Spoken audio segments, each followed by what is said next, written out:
नमस्कार।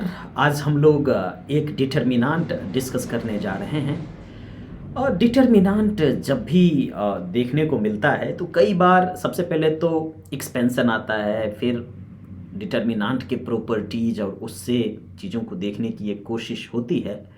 लेकिन जब हमने पहली बार इस डिटर्मिनेंट को देखा तो यहाँ पे एक चीज़ तो देखने को मिला कि ए हर उस जगह पे है जिस जगह पे आइडेंटिटी मैट्रिक्स का वन होता है। तो क्या हम इसको ए आई के तौर पे लिख सकते हैं? हाँ, लिख सकते हैं। प्लस अब यहाँ पे देखिए बी बी बी बी इस तरीके से जा रहा है ना। तो अब अगर हम यहाँ पे इसको बी इंटू बी लिखते हैं, जहाँ पे कि आपका मैट्रिक्स आई अगर हम लिखना चाहें तो ये आइडेंटिटी मैट्रिक्स होगा 6x6 का, है ना। 6x6 का आइडेंटिटी मैट्रिक्स होगा ये इस तरीके से। यहाँ पे ये आपका आइडेंटिटी मैट्रिक्स हो जाएगा, ठीक है। और अगर आप b को लिखना चाहें, अगर आप b को लिखना चाहें तो b आपका क्या हो जाएगा 0 0 0 एंड 1, फिर यहाँ पे 0 0 0 1 0, थिंग्स लाइक दिस। ओके, तो ये आपका हो जाएगा मैट्रिक्स बी। तो ये आपका मैट्रिक्स आई और ये आपका मैट्रिक्स बी, ठीक है।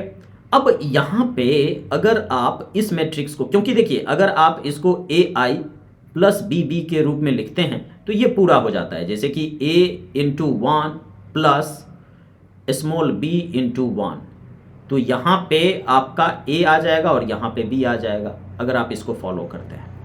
अब आइगन वैल्यू का यूज किया जाता है और चीज़ों को बड़े आसानी के साथ निकाल लिया जाता है। और जब भी आप आइगन वैल्यू की बात करेंगे तो यहाँ पे आप देख सकते हैं कि ये जो मैट्रिक्स बी है, इसमें जब आप बी स्क्वायर कर दीजिए इसका तो आपको आइडेंटिटी मिल जाता है। तो इससे ये क्लियर हो गया कि यह एक इन्वोल्यूटरी मैट्रिक्स है। और इन्वोल्यूटरी मैट्रिक्स है तो इसका अगर आप आइगन वैल्यूज आप जानते हैं कि लेमडा स्क्वायर बराबर 1 करेंगे तो लेमडा या तो +1 आएगा या फिर -1 आएगा। लेकिन इस मैट्रिक्स का जो ट्रेस है वो 0 है।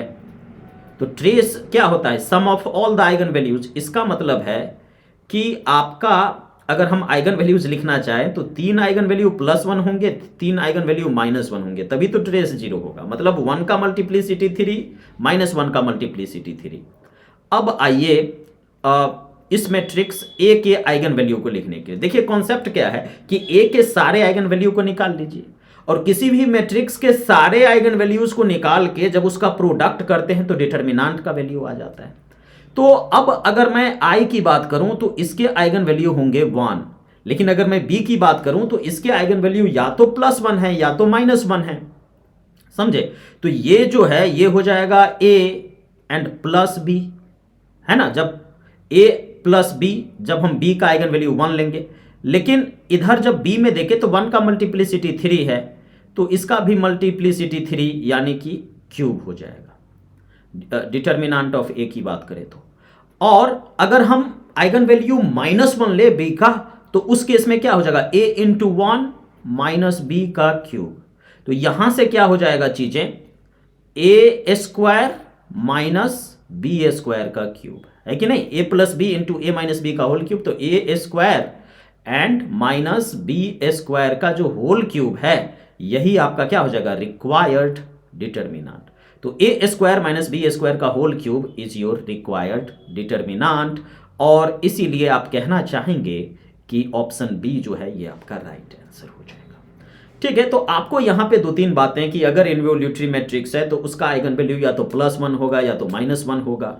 आपको यहाँ पे कहेंगे कि भाई इसका आइगन वैल्यू ये कैसे लिखे। आप जानते हैं कि अगर a का आइगन वैल्यू लेमडा है तो f ऑफ a का जो आइगन वैल्यू होगा क्या होगा f ऑफ लेमडा। तो अगर i का आइगन वैल्यू 1 है और b का आइगन वैल्यू 1 है तो ai प्लस bb का आइगन वैल्यू क्या हो जाएगा a प्लस b। लेकिन क्योंकि यहाँ पे 1 का मल्टीप्लिसिटी 3 था तो a प्लस b का होल क्यूब, ठीक है। उसी तरीके से यहाँ पे 1 का -1 का मल्टीप्लिसिटी 3 था तो a माइनस बी का होल क्यूब। और सारे आइगन वैल्यूज का जो प्रोडक्ट है वही तो आपका डिटर्मिनेंट होता है। तो a का डिटर्मिनेंट हो जाएगा a square minus b square का होल क्यूब, ठीक है। तो नेक्स्ट वीडियो लेकर के आएंगे, next concept of the day लेकर के आएंगे आपके सामने। ठीक है, इस चैनल के प्लेलिस्ट को एक बार चेक कर लीजिए और अगर आप चाहें तो इसको सब्सक्राइब एंड शेयर कर सकते हैं। धन्यवाद।